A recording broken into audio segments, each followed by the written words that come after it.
What is up there, everybody? CFBl Sports here with an awesome Sooner fan named Red River Aviation. He is an aviation enthusiast and football lover, and I am a Nebraska Husker fan. I'm also very big into aviation. I run a channel called Citrus Aviation, but I also love football, so I'm doing this channel of him, and I want to welcome Red River Aviation onto the show.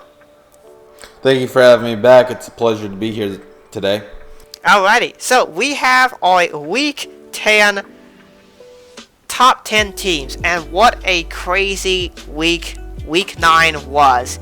I believe, according to my list for week 9, we had 3 top 15 teams lose to unranked teams. Michigan lost to Michigan State, North Carolina lost to Virginia, and that was the week 4. Who was the other team? There was one other team.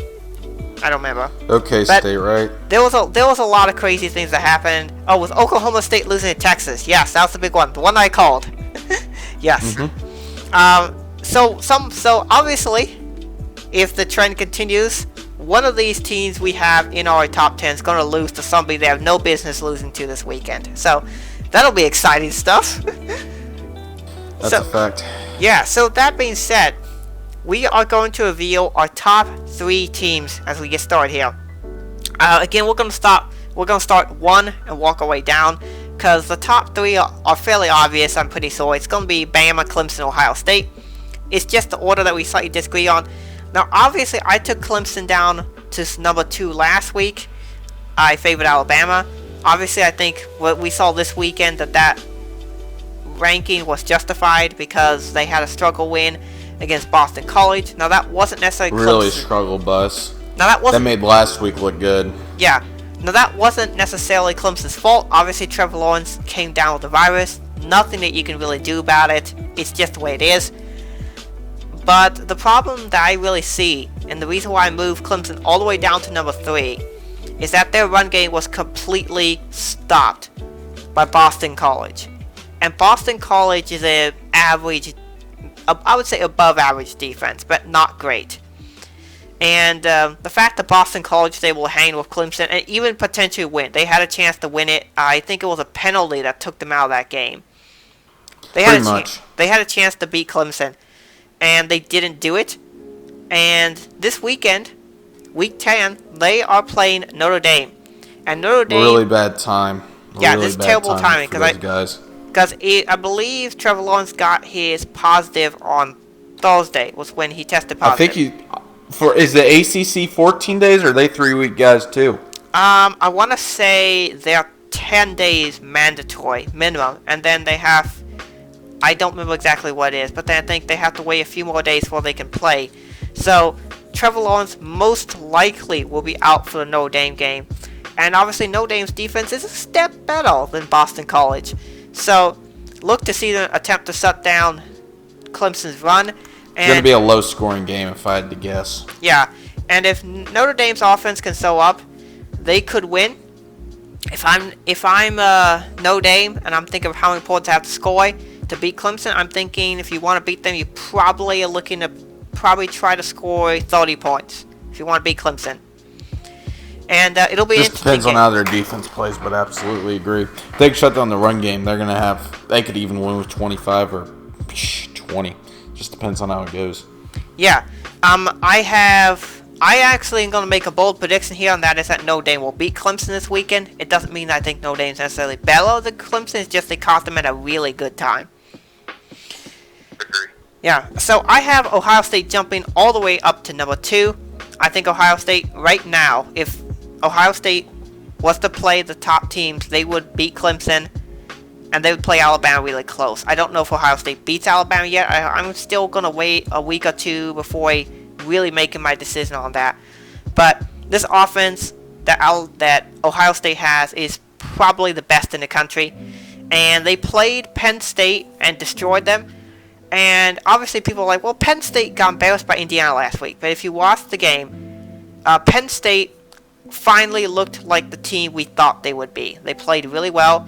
Their offense actually did come to sew up, and their defense was decent. Well, decent when you're playing the best offense in the country. So Penn State is not ranked though because they're 0-2.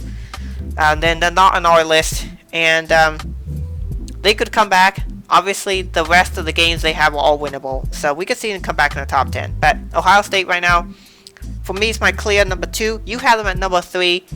I think the reasons are obvious for that. We both have Notre Dame at number 4, so that's pretty awesome. And then 5 and 6, I have Georgia 5, Cincinnati at 6. You have those reversed.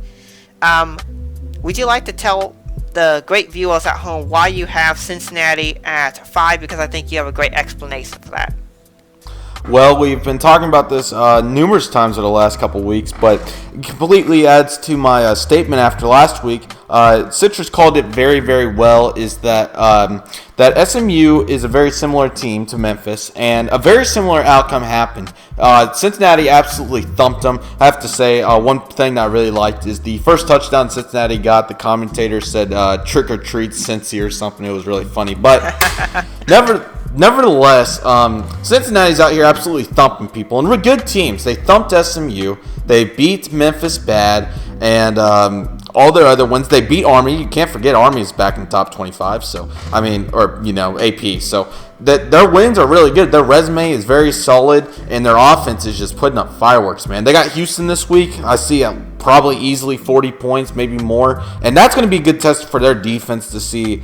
They've already shut down 2 good offenses, but if they do it 3 weeks in a row, that Houston offense is decent. Not great compared to the other 2, but if they continue to shut people down, I still have them as top 5 team, best group of 5 team. They're just looking solid all around, and they easily could beat some of these Power 5 teams that are down here in the latter part of the top 25. Like, you have a good chance versus Texas, have a good chance versus Auburn, have a good chance versus Michigan, and now some Pac-12 teams. But Cincinnati's just really solid, man. I really like what they have on both sides of the ball. They're the real deal, in my opinion, and I have been very pleased with their how they've played. Georgia, I probably would pick Georgia to beat them, but I'm like we kind of talked about in previous weeks. I go off of a more of a resume type schedule, and with the resume that Cincinnati's put together at a 5-0 record at the halfway point, I'm more impressed with Cincinnati. Give me the Bearcats for number 5. Alrighty, yeah. I like your explanation there. So I am of the opinion that Cincinnati has a really good chance to make the playoff. If they go undefeated, I think they almost guaranteed right now to be the number 4 team in the playoff. And obviously we have them ranked really high. And also the Tulsa game got rescheduled for the final week on December 5th. Okay, that'll be exciting. I was really thinking about switching Cincinnati and Georgia, because Georgia once again came out and showed that they are the worst team on offense in America. Next week's really going to show some big stuff. Yeah. We're going to see what happens this coming weekend. Week 10 is going to be a big week for this top 10, because we're having a couple top 10 matchups, which is going to be really exciting. But Cincinnati, right now, if I was picking on a neutral field, I have a difficult time picking whether Cincinnati is better than Georgia. I can't tell exactly which one's better. Obviously, the game this weekend against Florida will have a big deal to decide which one's better. But if I had to pick right now, I think I would lean Cincinnati. And the reason why is Cincinnati kind of looks like a miniature Alabama to me, with not quite the talent. Oh, they're making it look like that on the box score, but yeah, they are getting their gears rolling, and they're doing great. So we have them at 5-6. At 7-8, we have the same 2 teams, just flipped. I have Florida 7, BYU 8. You have BYU 7, Florida 8. BYU got a nice win this week. Yeah, very nicely done by those guys. Another 41-10 blowout versus Western Kentucky. Yeah, they're really sharp, man. Yeah, they won 38-10 against some no-name school. How about 41-10 versus Western Kentucky? Oh, that works great, yeah. Yeah, this is the same Western Kentucky that I remember people in the offseason saying it was going to be great this year. LOL hard. So, we move on to bold prediction. Meanwhile, we cannot forget, though, the Gators got into one of the biggest fights of the week, and then just led to another one tonight as of recording with I probably shouldn't bring up NFL, but the Bears-Saints got into a little fight, but Missouri and Florida got into an absolute brawl. Oh my goodness, it was bad. Yeah. How many ejections were there from that? I didn't see how many. At least, I think 3 or 4, right? Yeah, it was a lot. It was like a surprising amount. They broke some records, but let me see if I can find the full information on that. You can keep going. All right, cool. While he's looking up the information, I'm gonna give my bold prediction number 2, and that is that I predict Florida to beat Georgia this weekend. So it's going to be a really exciting game because we're going to see one of the best offenses in the country go up against the definitively best defense in the country. So when Florida's offense is on the field, it's going to be a fantastic game. When Georgia's offense is on the field, it's going to look like a group of 5 matchup. It's going to be terrible. Georgia's offense is trash, and Florida's defense can't cover a single person. They couldn't even cover me. Okay, so here's the full information right here. So every player for both teams has got a unsportsmanlike conduct penalty for following the fight. That's kind of unfair. That reminds me of when the whole class gets detention type deal. So and then there was 3 players ejected. So how many? Crazy. 3. Okay, 3 players ejected. So that means this was the last thing that Florida needed going into the Georgia game. Yeah, that's gonna hurt, man. It's really gonna hurt. The unsportsmanlikes don't carry over, right? They don't. But I do think at least half of the players on both sides deserve the unsportsmanlike conduct penalty. So it was awful. Yeah, what was the punishment? Did they have the punt team just punt from the end zone for the rest of the game? Yeah, I guess so. I don't know. They ended up winning though, so big game for them this week. We'll see what they can do. Okay, that's where we were. My bad. Yeah, so we explained our rankings for BYU and Florida. I have Florida just ahead of BYU because I do think Florida is better than BYU, at least for now. Obviously, if they beat Georgia, yes, that will be confirmed. If not, I'll have to revisit that one. But I like Florida. I think this is going to be a little bit of a matchup disadvantage for Florida. We're in 2020, where offense in this weird year has a huge advantage over defense. I think we're going to see Florida not just win, but we're going to see them win by 2 scores. It's going to look, I think, really similar to the Alabama game. And then we have our 9 and 10 teams. You had a hard time deciding between Florida and A&M. You essentially had them tied. We don't do ties because I think ties and rankings are stupid. And I have Indiana 9, and then I have Miami 10, and you have Oklahoma State 10. So, do you want to explain your rankings for 9 and 10, and then I'll explain mine for 9 and 10. Florida and A&M are really close for me, like we talked about in previous weeks. Florida probably wins that game most of the time, but A&M got it that one time. But I thought they were really close. A&M's looking good. Got a great win over Arkansas. It was a really, really good win for those guys. Really, they got South Carolina this week at 6 o'clock. Going to be eager to see what they can do. So, thought they got a good win, though, 42-31. So, not bad there for the Aggies. And top 10 somehow. It's 2020 for those guys. I have Oklahoma State at 10. It was a really good football game from both sides. But OK State's defense, like we talked about last week, they played really gosh darn well. It was their offense with 4 turnovers to the Longhorns is what lost them the game. Multiple scooping scores and multiple interceptions from Spencer Sanders really just screwed over the Cowboys, which was a really tough loss for them. But, I mean, they kind of earned it. The Jake Smith finally got back for the Longhorns. He got the go-ahead touchdown to get into overtime.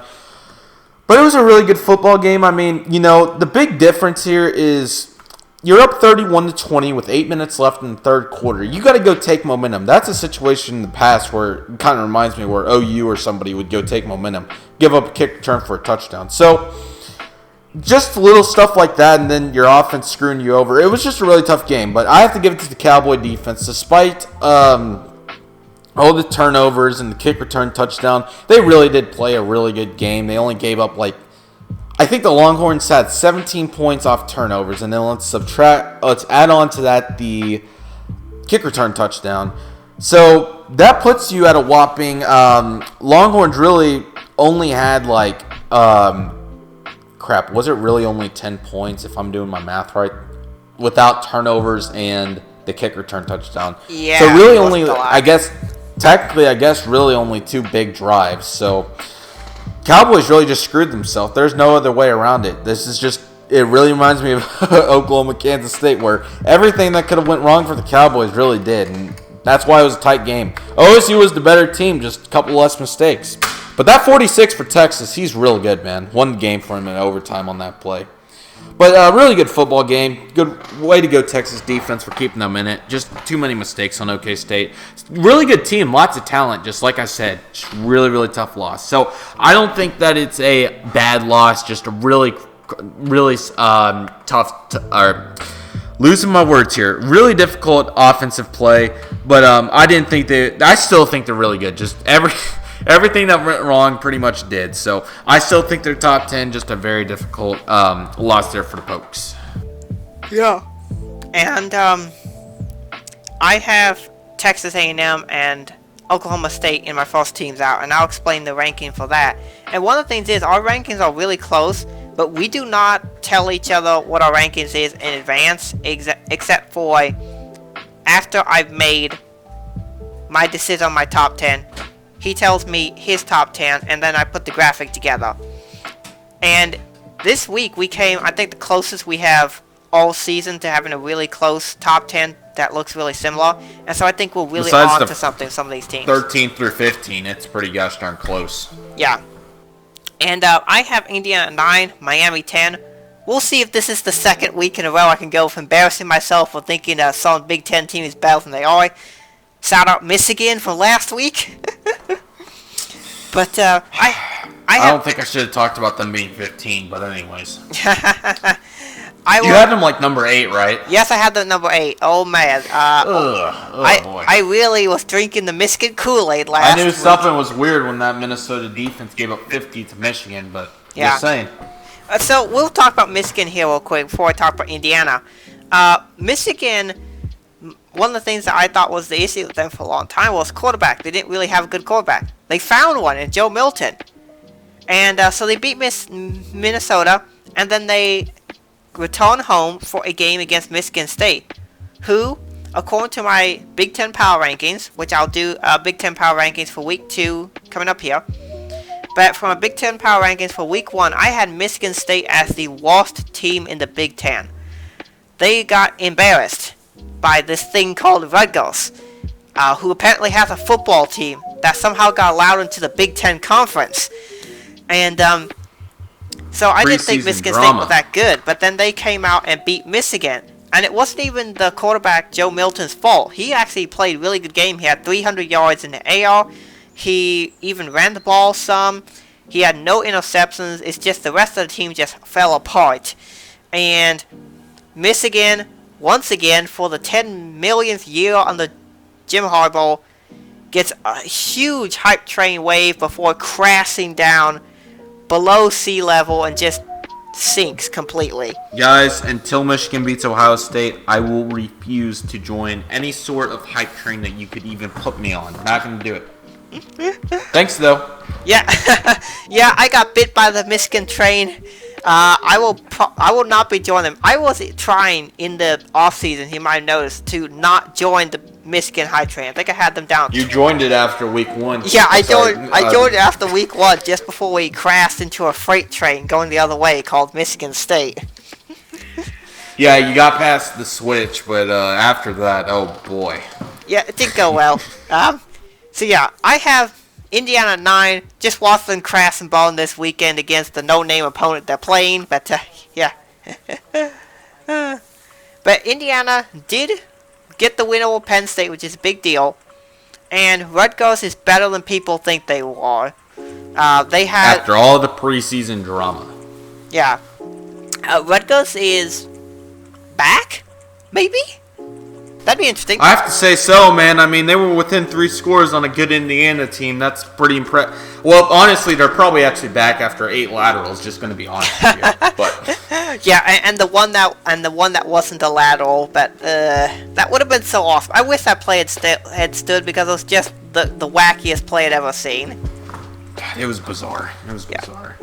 Anyway, Rutgers not as bad as might have thought, and I think Indiana deserves the top 10 ranking, at least for now. I have them at 9, and then I have Miami at 10. Spoiler warning, you have Miami essentially at number 11.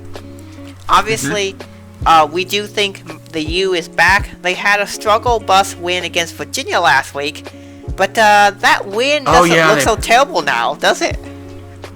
No, I got confused because I thought you were going to say Virginia versus UNC because that was a different story. But, they got UNC finally coming up Friday night? Friday night. Because I saw November 6th and I immediately thought Albuquerque. But, Friday night game, that's a big game for those guys. Yeah, and of course, you might have seen that North Carolina upset Virginia this week, and that was huge. Oh, boy. No more hype train for those boys. That Virginia's awful. They are worse than Florida State by quite a lot. Do those two get to play this year? I know. Although I should say, Virginia's defense is legit, so they have that going for them. 44 or 41 points legit, but no, I'm just kidding. Well, they will slow down Miami, so that was pretty good. I think Miami. Oh yeah. It was like 31. Yeah. True. I think. Yeah, I think that was a 19-14 game, the slugfest. But yeah, 19-14. That's right. But it was still a good game, and Miami did still win. You can't say that, Tar Heels fans. Go back to basketball where you belong. Oh boy, that reminds me of Kansas talk with Mr. Mayfield. But anyways. Mm-hmm. Yeah, but Miami's back. We like them. I have them at 10.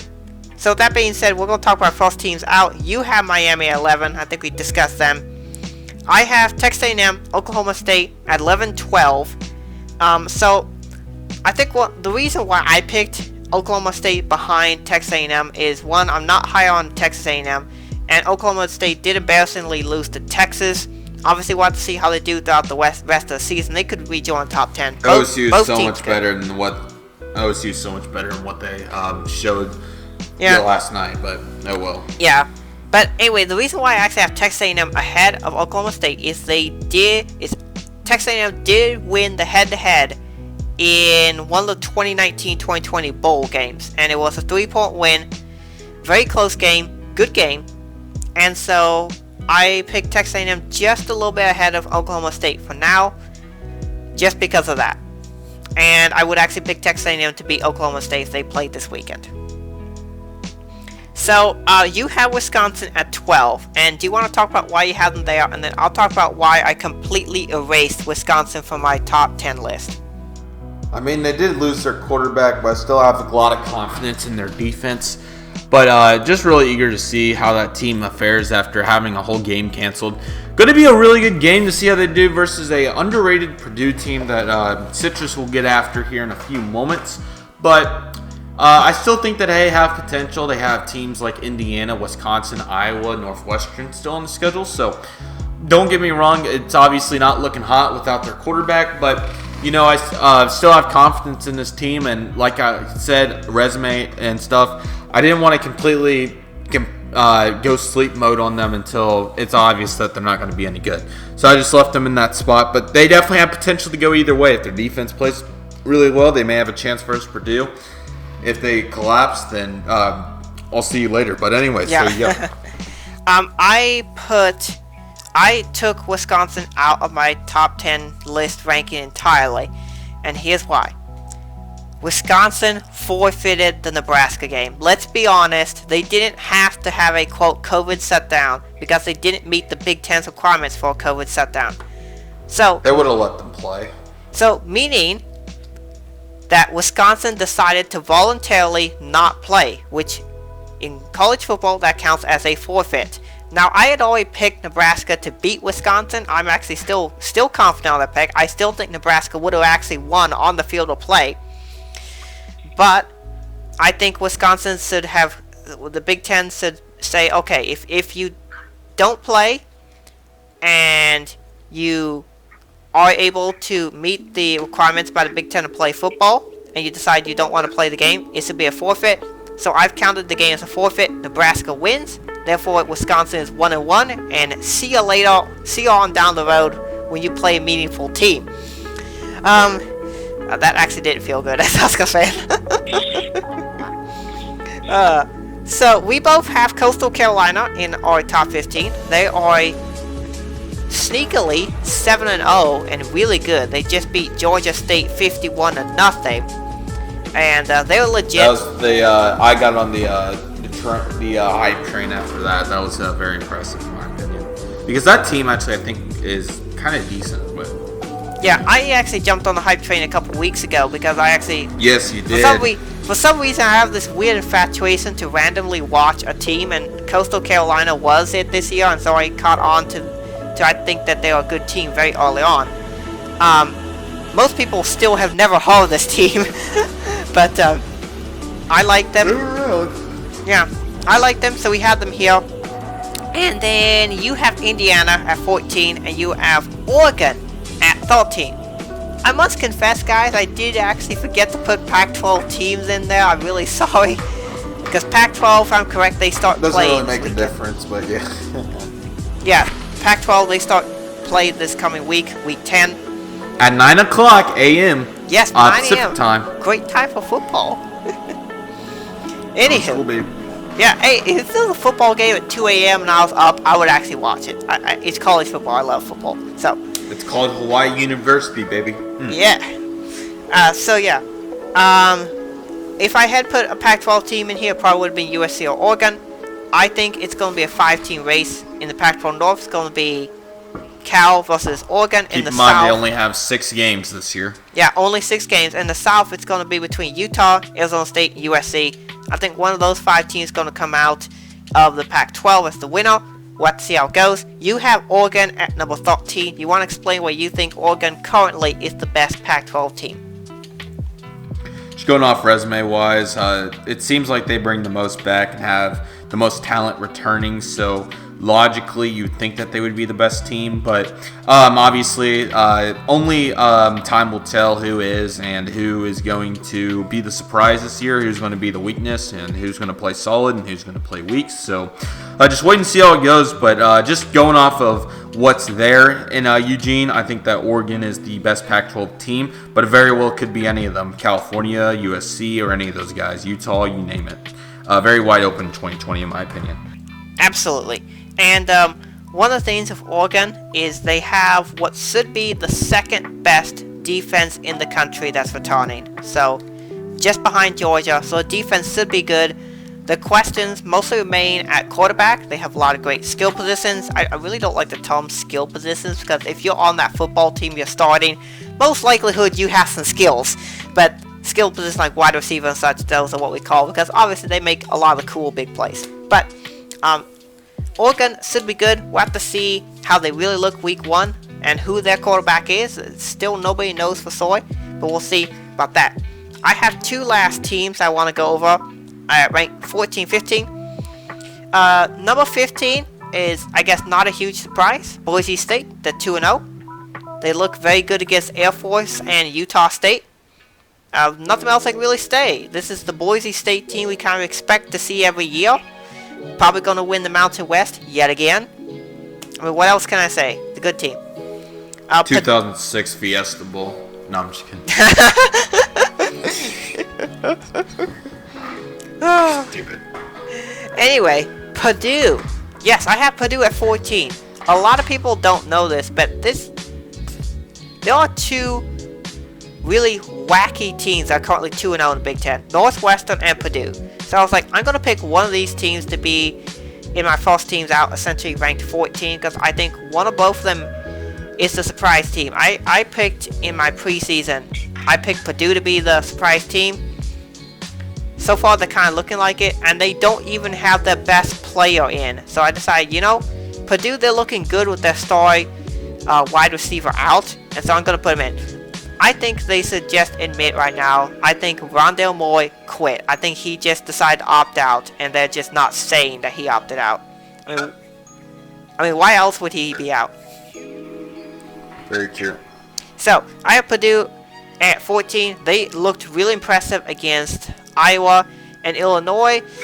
The defense looked a little suspect against Illinois because they almost lost that game, but they did still win. They got the stand they needed to, and they won the game. That's really what matters. So, Purdue and Northwestern quietly 2-0, and the Big Ten just looks really strange from a power ranking standpoint. Basically, who beat who and how the standings are in the conference. You're seeing some wacky stuff. In the top 4, you're seeing, just below Ohio State, you're seeing Indiana, Northwestern, Purdue. How crazy is that? And then the bottom 4 teams are Penn State, Minnesota, Iowa, and Illinois. Only one of those you would expect down there. Anyway, it's really crazy stuff, and I'm going to go into that in the video that's probably going to come out right after this one, because I'm going to record the power rankings video right after this. I'm really interested in power rankings because it's kind of interesting, and with Big Ten play starting, the conference I know the best, we're going to cover that, and we'll do weekly power rankings. It's going to be good stuff. Also, I'm going to finally release this week my thoughts on the Ohio State-Nebraska game, and go in depth on that one. So, with that being said, I want to thank Red River Aviation for showing up to this video. This is a really fun video for us to do together as college football fans. We can talk about football and share our thoughts and opinions on the top 10 videos. Top 10 videos. On the top 10 teams. So, I want to thank you, Red River Aviation, for coming on. Do you have some things you want to say closing out the video? Thank you very much. If you want me to talk about Oklahoma, I will, but this is your series, not mine. Yeah, so go ahead. Just go ahead and tell us what you thought of the game. Very impressed with my Sooners. We got a big, nice 62-28 win versus Texas Tech.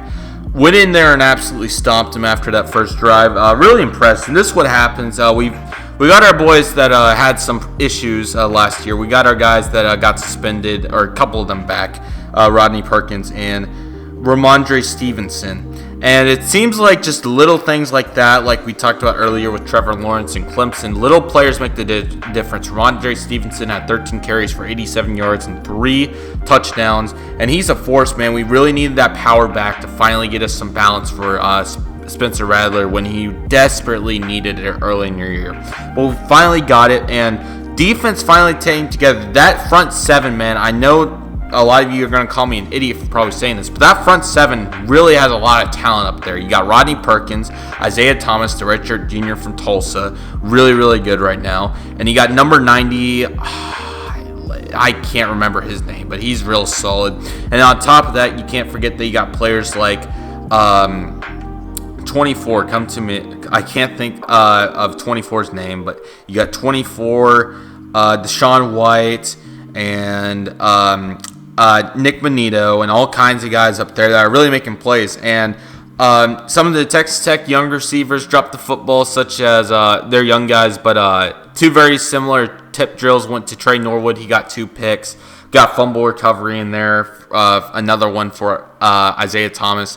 Really looking good, man. And I was really impressed with that offense, just really getting together. Had a couple of bad drops. But besides that, Oklahoma really rolled. And this is the team that we were looking for, a really complete team with all of our players. And we really played a really nice football game down there in Lubbock.